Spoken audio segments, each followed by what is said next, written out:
Welcome everybody, bright and early, to discuss the bright future of cell and gene therapy manufacturing. We're happy to get together today and discuss this issue with an important group of panelists here. I'm your moderator for today. I'm Erik Clausen, a managing partner at CG Life. We are a life science marketing communications agency focused entirely on life sciences, and we are as excited about cell and gene therapy as I think all of you are. Our team's deeply inspired by life science, which has brought us here today to this conversation. We're going to hear from some leaders today and innovators in the space about how to achieve the common goal of accelerating the time to clinic in what is a tricky landscape. But you're not here to hear necessarily from me, you're here to hear from our thought leaders, so let's meet them. Let's start on the end, if our panelists would introduce themselves. Yeah, good morning everyone. My name is Andrew Sandford. I'm president of ElevateBio BaseCamp. Been in the biotech industry for 25 years. I'm excited about this panel because ultimately this industry needs innovative approaches to manufacture these products, and in order to really drive the cost to a level where we can, that includes development costs and manufacturing costs, where we can make these widely available to patients in need across the world. So looking forward to the discussion today. Thank you, Andrew. Good morning, everybody. Ravi, Samavedam, Chief Innovation Officer at Azzur Group. Biochemical engineer by education, about 25 years of experience in the industry. I've been with Azzur for about 11 years. Also, I'm one of the founders of the Clean Rooms on Demand business within Azzur Group. Thanks, Ravi. I'm Scott Nudelman, co-founder and managing principal of Vitrian, which is the first national platform focused on end-to-end solutions for biomanufacturing, everything from civic engagement, workforce development, through facility design, development, all the way through CQV. And I'm daunted by the amount of collective experience on this panel. I'm the newcomer, relatively speaking, but look forward to the discussion. Great, thanks, Scott. So I'm Adam Bartley with Editas Medicines. I'm Vice President of Technical Operations and Facilities.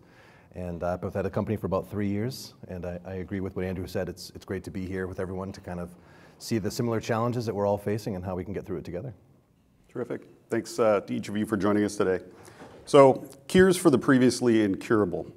There's no question that we've entered a new era of medicine. The FDA's prediction that it would approve as many as 20 new cell and gene therapies by 2025 may well come true. Yet only if the industry can accelerate manufacturing. Those models must improve in order to advance the promise of improving lives.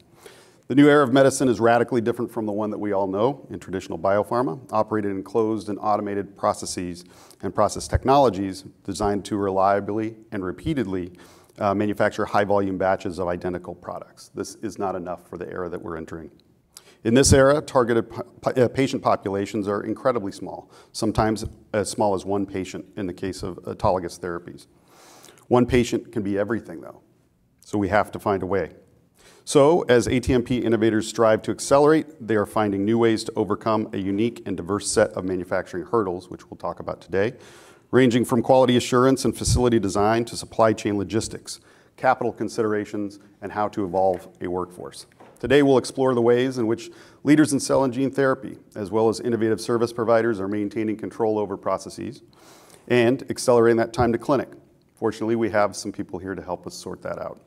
So let's get right into it and begin focused on strategies. One of the greatest challenges is one of scale. Very few ATMP manufacturers have successfully transitioned yet from early lab-based research to a hardened and sustainable commercial process. Is this because ATMP manufacturing processes are, for now, largely open and operator-driven? I'll throw that out to the panel for whoever would like to kick it off. Sure, I can start. Manufacturing of advanced therapies is unique and it's relatively new. It's non-standardized. You're dealing with oftentimes an autologous donor-derived materials as your starting material. And these processes are typically developed in academic settings initially for early clinical phases, and then it's transferred out for, I'd call it industrialization. All of those variables make it more complicated than typical biologics. One of them, probably the most significant, is that it is you're oftentimes running a sterile process in a room with human beings in it. And ultimately, that causes a lot of potential risk into a product that's actually going back to oftentimes patients that are very, very sick. So the complexities of non-standardization drives a lot of the opportunities for innovation and change. And I think how you do this in a way that actually is an economically viable way to reduce costs to get these products to patients quickly is really what we're, as an industry, trying to get to. And I think there's different experiences within this panel that talk to either where we were and where we're going and how we can actually condense some of these costs, but do it in a safe way. So that's probably my initial response. Sure, I can add to that, Andrew. Thank you.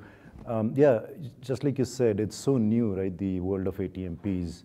If you go back to a few decades ago, look at the traditional map processes, you had the luxury to characterize your process with a bunch of experiments. In autologous cell therapy, when your N is 1, what sort of statistical significance do you get from those sort of studies, right? So that's the other challenge, along with the newness, as well as you don't have the opportunities to really explore characterization, different ways of manufacturing, because again, especially for autologous, your N is 1, really, right? That's good. Yeah. As more ATMP products are moving towards the regulatory path, towards regulatory approval and commercial scale out, manufacturers are looking at a new kind of production facility, perhaps one that's more flexible, more future ready, more capable of adapting more quickly. As the industry looks at that, how are they going to be better positioned to be able to be adaptive, to adjust to that adaptively? Ravi, would you like to build on what you said? Sure.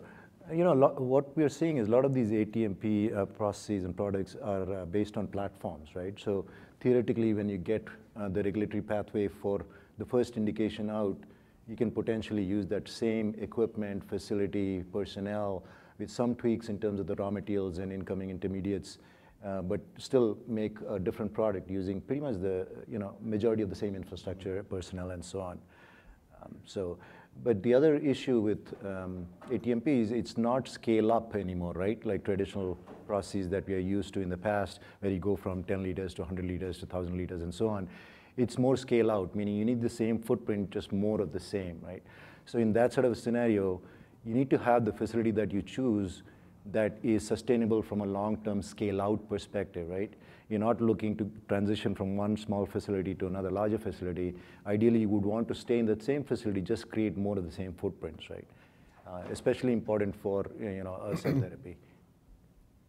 Yeah, that makes sense. I think the other challenge too is that as you scale out, if you don't think ahead enough, then you end up having to do comparability for different facilities, and it ends up becoming a logistics challenge to continuously try to find the expansion options. And so the potential to kind of have one system that's set up that you know the predicted growth mechanism, I think, is an important piece to try to evaluate as well. Scott, you look like you had a point of view. Yeah, I think the industry is also moving to a eventual decentralized model, trying to bring manufacturing as close to the patient as possible and being able to standardize processes, facilities, through modular construction, similar, batch record systems, communal training, something we're very focused on. That is where things are headed, and as there is standardization, that will also accelerate the ability for companies that are growing to maybe step into situations where companies are downshifting and be able to take advantage of slack capacity. Mm-hmm. So as companies are moving towards or prepping for that future scale out, sourcing expertise is going to be key. Can any of you talk about sourcing externally versus insourcing that expertise? What are companies doing to tap into that? Go ahead. Yeah, go ahead. Sure. Again, going back to the fact that it's also novel, it is very difficult for a given company to find all the partners that they would need, in a quick fashion. A lot of the raw materials, a lot of the inputs that go into the process are still being developed, right, to get to the level to where we are in terms of, like, for example, the MAP processes, which are well understood, well characterized. So it'll take some time to get there. But yeah, it is critical that, you choose the right partners, especially early phase, manufacturing, because you can't really do it all yourself. Great example is the inputs in terms of raw materials that come. You have to find the right sources, and there are some challenges there as well that we all know.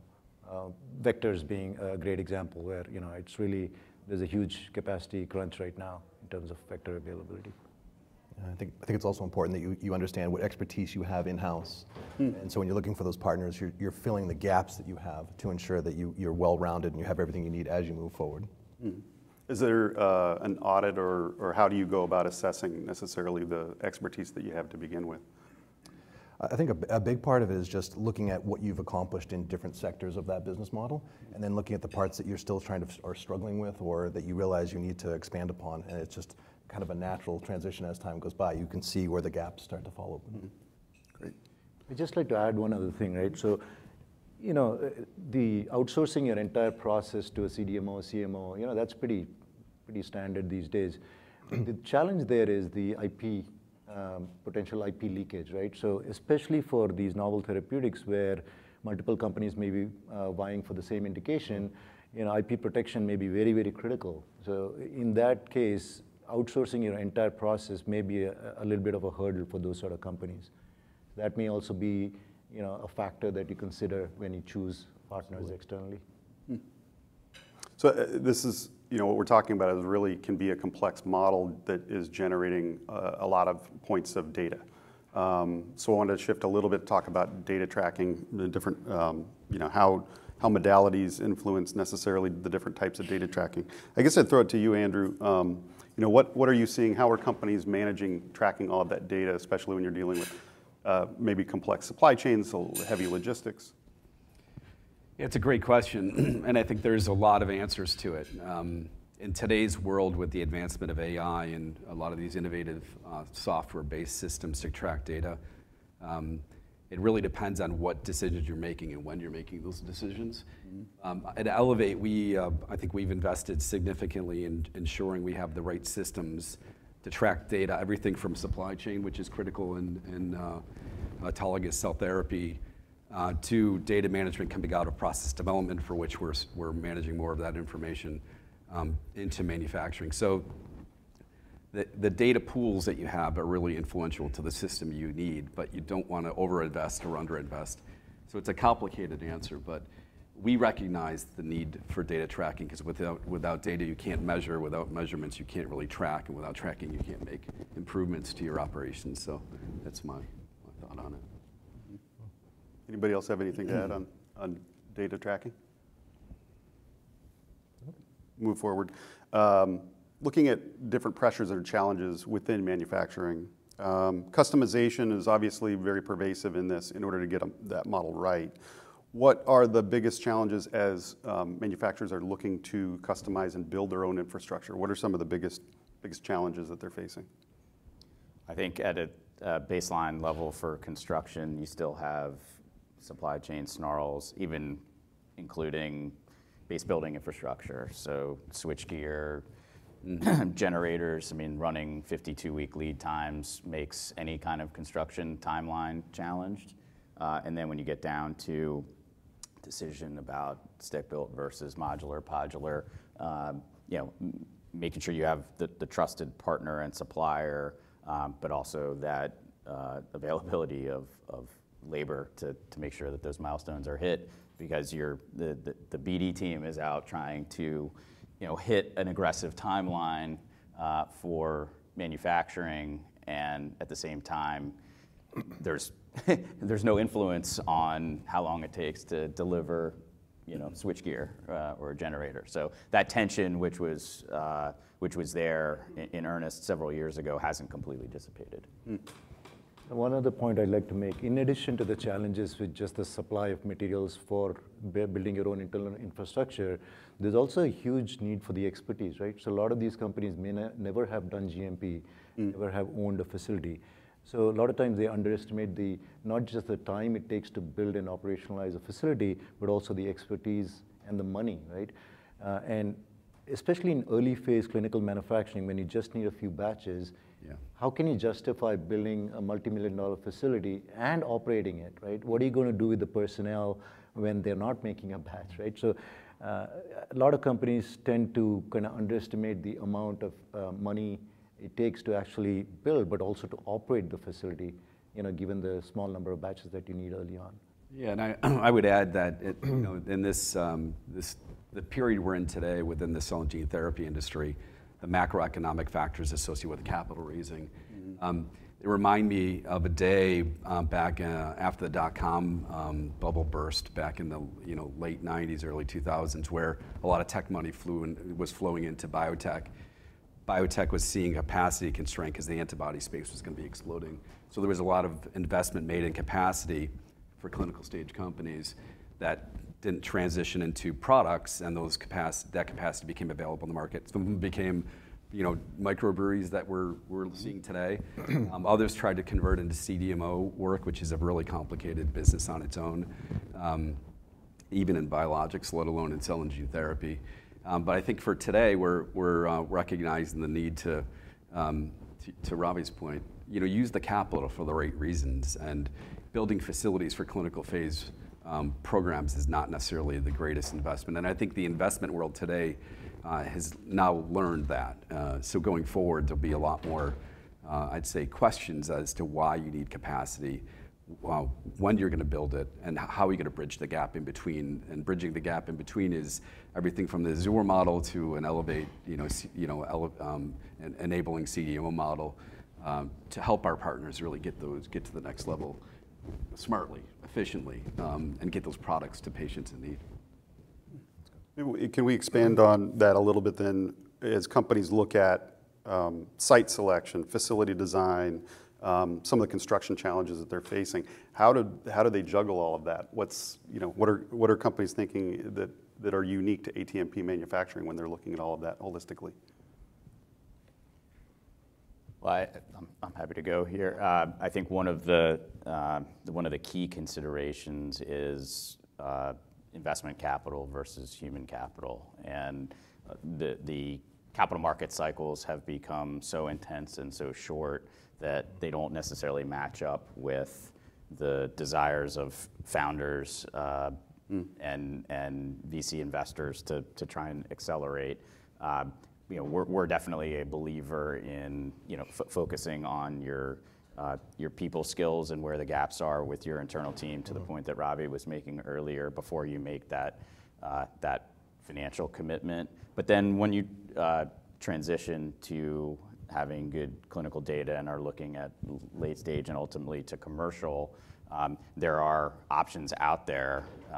We've been working with a number of companies that are in that stage of their growth, helping with the buy versus build analysis, and then ultimately when if they are willing to invest capital for their own facility, we are a partner to them, putting in a significant equity investment to help along that stage of growth. Great. Obviously, we're dealing with an environment that is highly sensitive. There are risks associated with that, potential cross-contamination or other issues. How can manufacturers, sort of as they're looking at it, whether it's buy versus build, how are they mitigating some of those risks in design, from the design stage? I can take a stab at it. So, I'll talk about the build option, right? So when you're building, there are many ways to mitigate the risk, right? You always want to take an orthogonal approach. It's not just one thing that will control contamination, right? So in addition to the standard things that GMPs require, such as gowning and cleaning of the facilities, you can also use intelligent design engineering controls when you're actually designing the facility. Some examples are use of sinks, right? Or airlocks that make sure the air is being controlled in such a way that there's minimal cross-contamination. You may want to consider having independent HVAC controls for each clean room in the facility. There are many other intelligent ways to make sure that the risk of cross-contamination is minimal. Now, the other piece is, at some point, the processes need to get closed, right? I think that would be the game changer. If all these ATMPs are made in a process that's completely closed, a lot of the risks are inherently gone, right? So I think that's really going to be the game changer when we have these processes that are fully buttoned up, where maybe someday you don't even need clean rooms, right? That would be the brave new world. Just make sure there aren't any cleaner manufacturers in the room. Yeah. Is there any impact as folks are looking at, sorry to cut it off, any other comments on cross-contamination or mitigating those risks? I think the only thing I would add is that the necessity of the risk assessment, I think, has become very important because you have your engineering controls, which are key, but then doing that risk assessment to evaluate all of those gaps, whether it is an open process step or something else, that you make sure you put those pieces in place. Whereas in the traditional models, so everything was that nice sealed model. It was just a simpler process to kind of overcome that. Is there any impact of tech transfer? Does that come into play at all in the thinking and the design, the engineering? What role does tech transfer play as folks are looking down the line? I can take that one. So with tech transfer for us, I noticed that a lot of it's trying to decide, is your process really locked? Do you have the expertise in it? And so when you go to a CDMO model or an Azzur model, you're trying to decide exactly what you need for that capability. And if you are looking at a CDMO, they may be able to help you in a lot of the areas that you weren't necessarily aware of. So your tech transfer actually is that true development piece as well, where they assist trying to make sure you cover all of the gaps. Mm-hmm. And I would add that tech transfer is sometimes an underappreciated skill and capability that I'd say is much more complicated in ATMP manufacturing than other programs. And I'd say autologous is probably one of the most complicated. I've had, we probably all have had experiences, and many of us have come from the biologics world into cell therapy, and simple tech transfers of methods can go wrong in those instances. In cell therapy, tech transfer is kind of multiplexed, and therefore you really have to have experienced teams that understand what's been done already, what needs to be done in order to comply with the expected clinical requirements for the programs, and then try to fill in the gaps in an efficient way so that you can actually hit timelines and deliver on your commitments to your stakeholders. And it is it's an underappreciated expertise that the industry, I think, is evolving better. But ultimately, if we can get to closed systems and we can get the academic centers developing processes that are a bit more industrialized, we believe there will be a more rapid and seamless transition into later phase clinical programs. Yeah, I think that also you can add that the tech transfer piece is the kind of the dead zone, right, where everyone wants to crunch that time period because it's not a productive piece. So a lot of times you're pressured to try to sink that window down as much as possible to get it out there, where it is literally how you set yourself up for success in the future, and skipping over those is just hurting yourself for the future. So it sort of takes us into a conversation, I guess, a little bit about costs. So in autologous, labor costs often dominate the overall cost of goods. As manufacturing scales, those other costs increase as a percentage of the overall cost. Is that a potential barrier down the line to pricing strategies, to reimbursement? It definitely could be a bit of a gap there that you have to kind of understand that to invest into the future, you have to have the materials that you need. You need to try to find ways to pull different levers for bulk ordering or adapting to the shortage and supply that we have. So we talked before about the structure and how long it takes to get lead times. I think we used to be set up so that you could do lean manufacturing as a principal base, and I think the lean manufacturing principles don't really work in this situation anymore. You just end up having a restriction in how much you're able to perform and have your capabilities. So it's important to kind of get ahead of the fact that the old mentality of just use what you're going to have and your labor model kind of capacity tools. Those are important, but you have to build on top of that, knowing that there's lead times that are significant. And I think I spend more time looking at different companies, what their new lead time is, and trying to work with them to figure out that balance.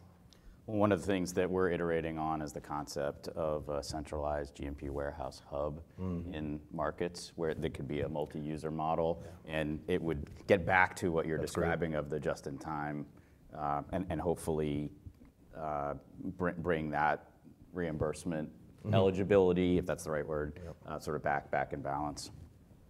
A little bit of a side note on that. How overall market access, drug pricing, do you think that as a category, the way it's been approached historically, do you think that's going to innovate alongside the innovation that's going on in this space? I think it has to. Yeah, it honestly, has to. right? Otherwise, we're in for Quite the ride. Yeah, Yeah. yeah. I mean, the political landscape. Not to get too far off topic here, but the political landscape matched. Oh, we'll get to regulatory. Yes, but the potential for and it's making those in the regulatory regime, but also in the legislative regime, understand that these are cures, that it's not palliative care, it's and it's not just addressing symptoms. That message just needs to continue to be reverberating. So that eligibility and that reimbursement tracks with the fact that costs continue to rise. Mm-hmm. Do you feel too, as regulatory evolves, as the manufacturing processes evolve, the financial models, the capital considerations around this are evolving into something new? The way that people are thinking about it, investment or. Well, I think everybody on this stage is trying to play a role in bending that curve in some way, and it gets back to at what point are investors' capital when should that be fully at risk versus partnering with a group like this here on the stage. Yeah, it's about who's assuming that risk. Exactly. Yeah. Scott, maybe to follow up, I know so Vitrian's really kind of a first of its kind platform. From what I can see, offering solutions across biomanufacturing. Can you talk a little bit about what you're seeing from some of your clients that are taking clean rooms on demand through to clinical, ultimately all the way into commercial? Sure. So as I mentioned earlier, we tend to focus on companies that are, in phase 2 and beyond, and looking at how they get to commercial scale, simplifying a lot of the decision making, and really letting the company focus on its science, filling those gaps. So we have a partnership with Ravi and the Azzur team where we can take existing Azzur clients that are moving out of their facilities, which are really designed up to phase 1, into a fully validated phase 2 and beyond. And again, it's looking at the workforce development needs. I tell the story frequently on panels like this that site selection decisions for manufacturing. Up until several years ago, workforce was in the top 3. It is now all of the top 3, and so making sure that the first 30 hires and then the 30 beyond that can be readily identified, ideally without cannibalizing what other companies already have. Looking at realistic construction timelines. And then probably most importantly, capital, and where is that going to come from? The last thing that we want to do is be involved in a project that, the investors pull out midway through construction, something like that. There are examples of that, unfortunately. So looking at a sustainable model with tracking the progress of the therapeutic through the clinical pipeline. Okay. Let me just add to that. I don't know how many people in the audience actually know about clean rooms on demand. I think we use the term Azzur model as well here. I just want to take a few minutes to explain that. So in 2017, we started a business called Clean Rooms on Demand in the Massachusetts area to address basically a bottleneck that we were seeing in the industry. The traditional models of build versus buy have time against them, right? You're going to build, it takes 18 to 24 months. If you're going to buy, meaning go to a CDMO or CMO, there is that tech transfer time, but potential tech transfer failures, potential IP leakage. So we came up with this model where we build these facilities that are designed for GMP operations. We provide all the GMP services so that the clients can really keep the science, where we take care of the compliance. And we provide services such as materials management, quality management, electronic systems, and the list goes on. And it's a flexible model based on each client that comes in, so they can have capital conservation without having to go build all these facilities and personnel and all the electronic systems, and then quickly transition from one phase to the other.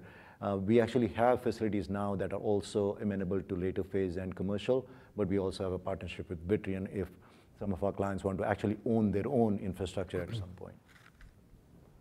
And Adam from Editas is actually one of our big clients in Clean Rooms on Demand, one of the first early adopters of our Clean Rooms on Demand model. Yeah, and it's been a phenomenal kind of growth into that, right? So it started off just trying to develop the process, understand what we were looking at, what it would evolve into, and then growing with Azzur has been it's fantastic to watch that journey take place. Absolutely. That's great. How long have you been working with clean rooms? So I think we started about 4 years ago, and we've just recently are expanding that role with them. So we'll be moving to one of their newer facilities, and they're kind of helping us look at the structure and making sure it fits all of the different aspects that we're looking for. Great.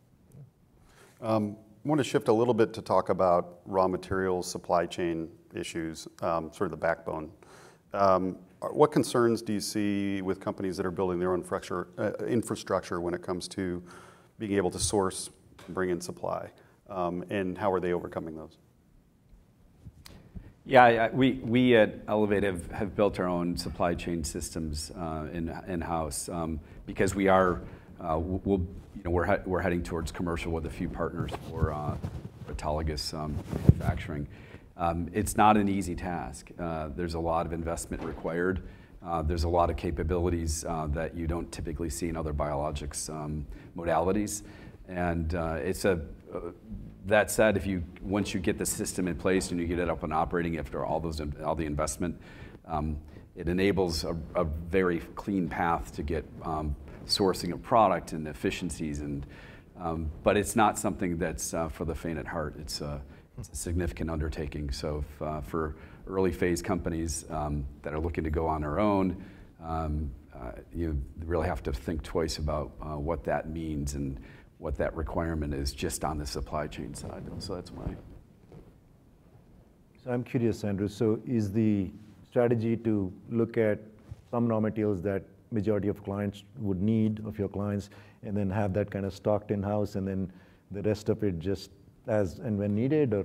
Well, the one thing, and as you are well aware, in ATMPs, there's a lot of variety, so there's no standardization. There's a couple instruments out there that are somewhat standardized for manufacturing, but the rest of it is really component-driven, and therefore you have some in-house stock. We have some in-house stock we use, but a lot of it is actually partner-driven. So I think we're close to 20 partners across Elevate, and we have to source and supply those materials. You have to have SAP systems in place. You have to have the proper mechanics in order to execute. But it's not always just we have a warehouse with materials that everyone uses. That's not the model. That's simple, yeah. Out of curiosity, do you see the same model in supply chain that you might see in other areas of life science where you have some big distributors that are sort of centralizing? Is that true in what you're seeing as well? I haven't seen that. I'm not saying it's not out there, but I haven't. Madam, maybe you have. No, I haven't seen that. I haven't seen that either. Yeah. Be curious to watch that. Yeah. I'm curious about strategies companies are doing to evaluate and grow, through clinical trials into late phase and commercial production. What strategies are companies implementing in order to evaluate when they're looking to grow and actually take that next stage to move into the clinic? Yeah, maybe I can start. Companies that are in late phase that need to go commercial have to start planning early.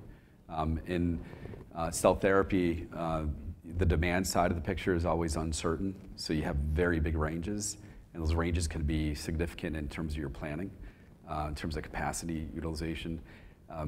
We feel with our partners that early planning with understanding of what their variables are help them ensure they're going to have the capacity they need in the regions they need for the indications they need when it's required.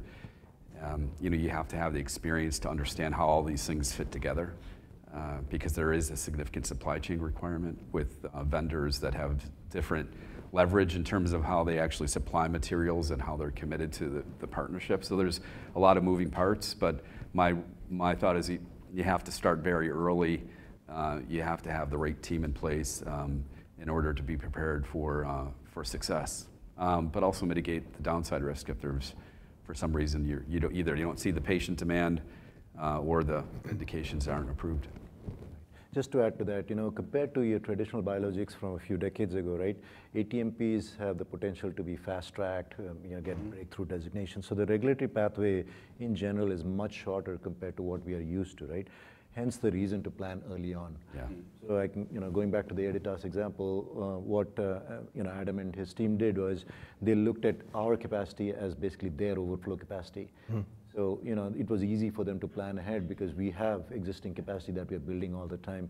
So I think more of those models need to be in place compared to the traditional models to accelerate the industry. Yeah, especially with the older approach, right, was a centralized piece. You'd just be able to scale up inside of a facility, so you would just have a larger reactor, a larger capacity. Now you have to look at, the logistics piece that Andrea was hinting on too, is you have to be strategic on where you're going to end up, and then what does that tech transfer look like, or what does that comparability look like to that other facility? And the more that that's too custom, the more difficult it is to make that transition. So if you keep that a very broad, open platform, you're able to actually expand further, quicker. And as you mentioned, that's the challenge, right? Everything's expedited for that. And I would just add, it's not even just, there's materials, there's facilities, there's equipment and people. All of that are components that have a significant impact on how you plan and what your cost structure will look like, and ultimately what the pricing will look like. So it's a very, it's complicated, but I think with the right teams in place, you can at least get to a relatively reasonable range of planning that will get, ultimately provide you with some confidence in your stakeholders' confidence that your cost of goods will be X, and therefore you can price it as Y. I'll add one more variable, which is the municipality that you're working with. There are definitely municipalities that are very forward-thinking in terms of not just what wet lab and its demands for point of use waste, but when you're talking about more of a manufacturing scale, being able to connect with local utilities and with zoning boards and things like that, I mean, that's not to be underestimated in certain parts of the country. That's a very good point. And what we've seen is, that becoming a factor in addition to workforce, which I talked about, for between the coasts, where those regulatory regimes are a little bit more flexible. Power, water is more easily obtained, and I think that trend is going to continue. Getting into some of those brick and mortar items too, looking at managing transportation, managing those cost considerations of power, water, how are people thinking about that in the context of trying to still be close to those patient populations? So we track that very closely. We have an 8-point criteria that we look at when advising therapeutic companies as well as CDMOs with potential site expansion. And there are very robust cancer centers and hospital systems that match up well with some of the other criteria that we talk about. And then it's really looking at, I touched on briefly, the decentralized model, kind of moving away from that centralized central facility that might be 30 miles from R&D, and looking at what happens if I've got a break in my cold chain, and so can I have proximity to a major airport? Can I have proximity to my clinical trial population? Can I establish a partnership with a hospital system? All of those things come into play, and you have some pretty regimented, I'll say, coastal clusters, which are supportive for a certain level of manufacturing, but then when you get beyond that, it starts to become a little more challenging at scale. Do you foresee a time when other parts of the country outside of those clusters maybe catch up or try to? Very much so. I mean, I'd say we are disproportionately involved in standing up projects between the coasts as opposed to on the coast. There's the combination of cost and sort of permitting delays, as well as workforce, has made it a very difficult proposition. And it's not to say that the coastal clusters that have the right mix of university access to investors and sort of bachelor's and above talent, that is very entrenched and will continue. But specifically for manufacturing, where your workforce is predominantly going to be bachelor's and below, along with the other factors that I mentioned, we're doing a disproportionate amount of our work outside of the coast.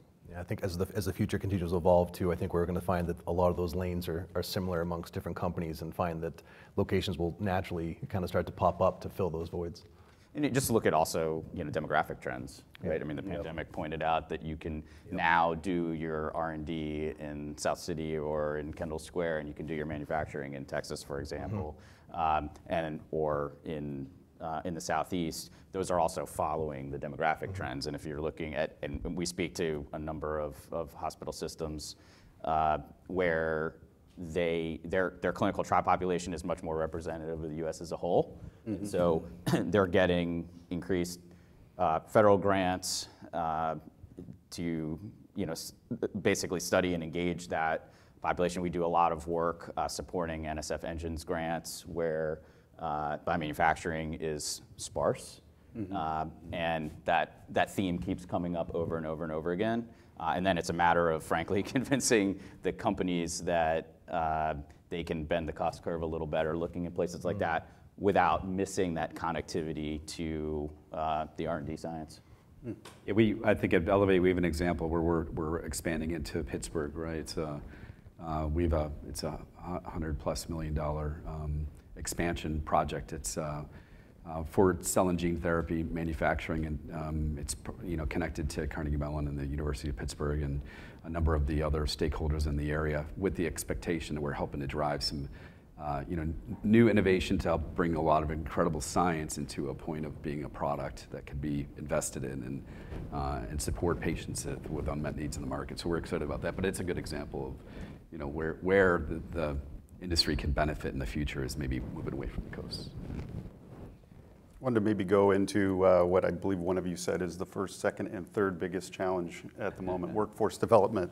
There's been, I think, a lot written and talked about trying to transition the workforce from some of those traditional biopharma models into Atmp. Given the shortage of talent, can maybe each of you offer a little bit of perspective about what you see, what strategies you see working to be able to either train the workforce, to source new talent? What strategies seem to be working there? I'm happy to go first. So we're engaged in all of the key regions around the U.S. where we have a physical presence on supporting early engagement. So that's working with late middle school and high school students on a science on display. So we're growing the top of the funnel, which is very much the long game, as opposed to I need 30 workers in the next 30 days. That's a different part of the equation. There is, those of you that follow the political landscape a bit may have appreciated that there's about $13 billion of funding through the Science and Chips Act. A lot of the headlines were around semiconductors, but embedded in that legislation is a lot of money for STEM education, which a lot of it's going to be funneled through NSF. So we are signing on as participants in grants, doing peer review, capacity building, letters of support, things of that nature, all around workforce development. And it's really embracing community colleges, K-12, and then my personal passion is the micro-credential, so a 90 to 120-day program for those that are already in the workforce that would be transitioning. We're very active in Houston, where energy industry can be volatile, but there's a lot of advanced manufacturing experience, and it's following a process. It's not a significant stretch to go from working on oil field development or even now clean energy transition to bio, and being able to get the community college system and the local stakeholders, foundations, to embrace this recognized credential. The challenge to any employers in the audience is figure out a way where you can commit to hiring at the back end through this essentially public-funded micro-credential program that's followed by a short-term internship that leads to permanent employment at no cost to the student or to the worker. That to us is the right recipe, and there are a few examples around the country that are working, just not big enough numbers yet. Mm-hmm. I can kind of add to that. Please. So in our clean rooms on demand model, there are two sort of key things that our clients need to move in and start making batches. Personnel, but also equipment, right? And a lot of times the personnel becomes a pretty big issue. Even if you have the science down, you have the R&D side, development side down, to actually go into GMP, you need a different sort of skill set. So what we have done is we've started a training center in North Carolina, where not only we train our own employees, we offer that training to our external clients as well. So someday we plan to get that training center, which actually is a physical clean room that you can enter and get trained on gowning, aseptic technique without having to disrupt an actual clean room with manufacturing operations. Our plan is to reproduce that model, across various hotbeds, and hopefully that will also help with some of the crunch that we are seeing. I can add to that too. So with Azzur, when you first start off, it is that development group, right? And they come in and they think, well, I'll just continue to run this as I have. And then they quickly find out GMP is an entirely different strategy. And so Azzur allowed a lot of us to see the training of some of the more critical aseptic technique processes that took place. So it gave a good baseline, and it quickly makes people realize that they need to develop and invest into training programs for aseptic, and that it's not the same as having your scientists go in and perform the operations. Not necessarily a challenge, and I will start this question about regulatory with the obligatory waiver. You don't necessarily have to address the authority, but how have you seen regulatory evolve within the regulatory pathways? How has that kept up or is keeping up with the innovation that's happening on the manufacturing and development side? Sure. Yeah, I think so. For the regulatory groups, I think they realized that there's the base that is set, that's part of the codes of manufacture, but then they also realize that there's the best industry practice, and I think that they've really kind of embraced the fact that we're starting a brand new trend, right? We're going into a different type of scenario, and they've been very open to listening to what the potential recommendations are from the experts in that field, and are seeming to be open to allowing us to adapt to that, which is good. So it's kind of going a little bit towards providing them some information about here's what we're doing and here's what we've been hearing from our peers. Conferences like this help. You get to talk about some of those challenges and baseline a little bit with each other, and then that becomes that industry practice that they reference in the future. I might add that the regulatory bodies, different geographies, can have a significant influence on your design of your product and the design and your operation of your facilities. Some of the annexes coming out of Europe are impacting companies in the US that have plans to go there in the future, and you have to really understand geographically where you want your products to be and look at those regulatory requirements and plan in advance for that as well. It's a complicated area. Even the FDA's guidances have a lot of grayness within them. So having that experience, having been through some of this before, not me personally, but my team, we can help our partners kind of plan for some of this. But I think Adam mentioned a number of good points as well. It's a complicated regulatory changes in this space make it complicated as well. It's all complicated in cell therapy. I did want to follow up on EU Annex. How are you seeing people deal with the compliance around sterilization coming with EU Annex? Yeah, it's I wouldn't want to answer that question myself, but maybe or go ahead, Ravi. I can start, I guess. So we definitely have that as a challenge right now. When we built our clean rooms on demand facilities, initially it was only for early phase clinical.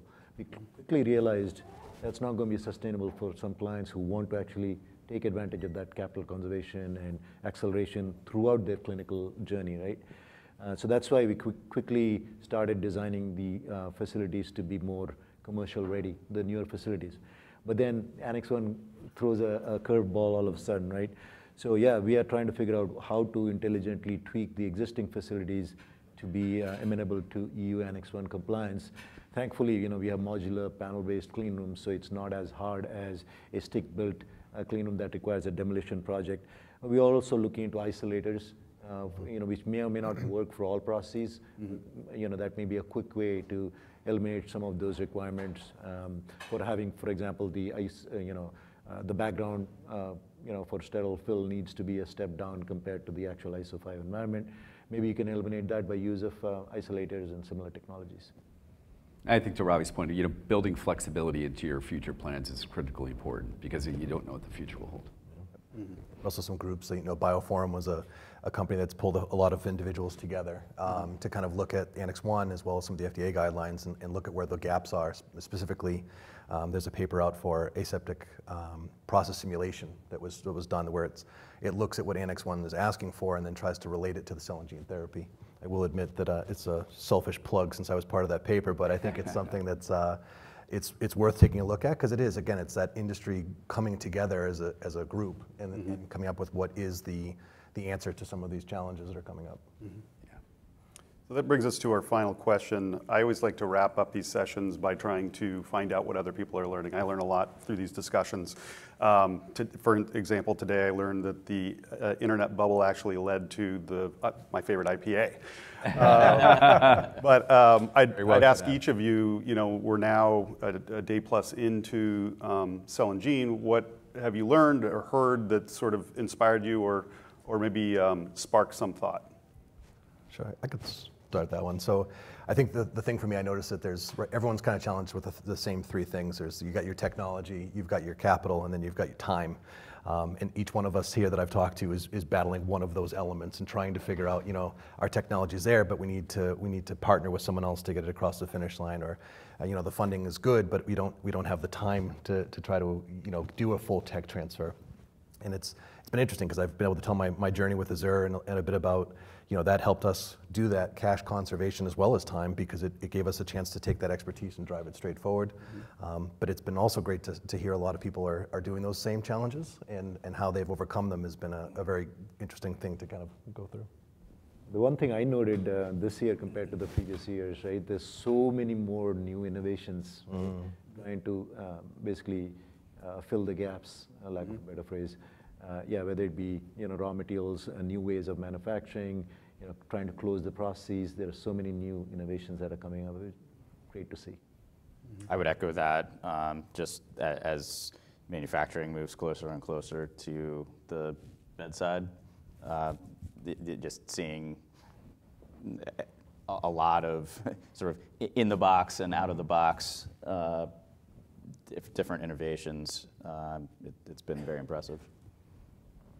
Yeah, from my perspective, we continue to see the capital markets weighing heavily on the industry, but we're also seeing green shoots popping up, new companies around technology. Some of our partners with later stage programs getting financed really, I think, is a good trend that hopefully will continue. In 2024 will be a kind of a recovery year, and 2025 will be a boom year for cell and gene. That's kind of what I'm taking from this meeting so far. Agreed. Well, I'd like to thank each of you. It obviously is a period of innovation, adaptation, maybe a little experimentation with models on the capital side and on the build side towards accelerating some of these therapies to market. So I'd like to thank each of you for joining us today. This is a great discussion. I'd like to open it up maybe for Q&A. We have a few minutes left if anybody in the audience has any questions for our panelists. Here, I got a microphone for you.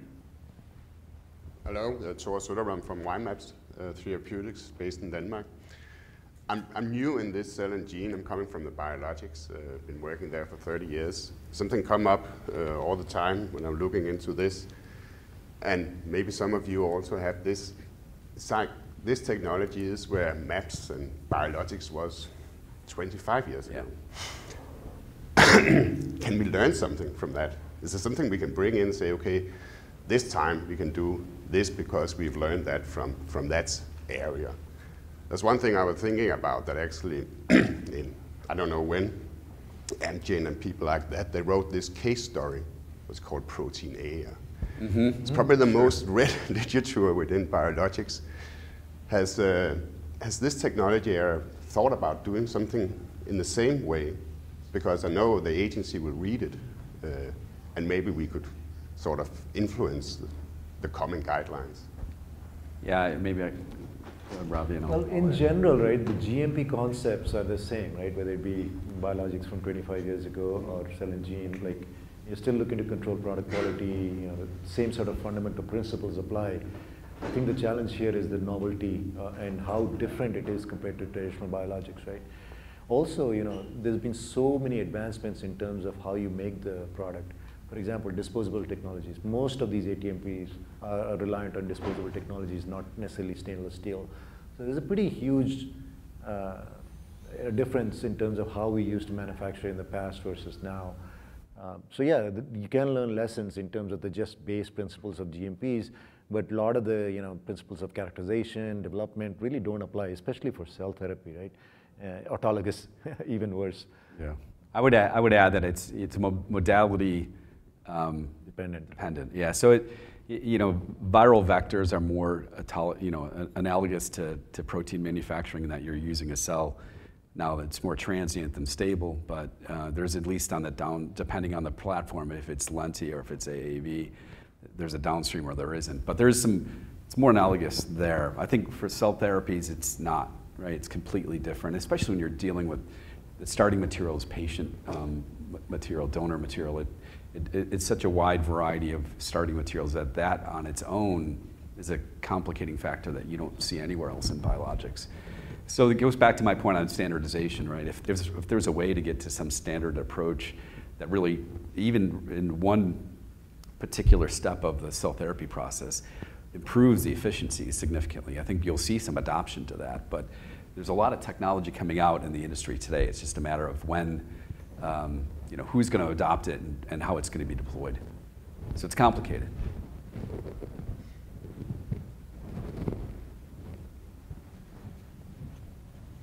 Excuse me. Speak into the microphone if you can. Great conversation. Thanks, guys. Over the last years, we've seen the capital markets change, and for definitely a lot of the startup companies, the value inflection points are moving out further. So you need to get that phase 1 data, you need to move. Mm-hmm. How's that changing from the clients you're interacting with or the companies you're interacting with, that build versus buy decision?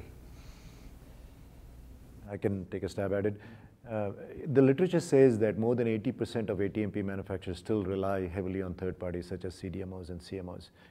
And part of the reason is because a lot of the innovation is happening in academia settings, in research settings, where GMPs are not really a thing that they're used to yet.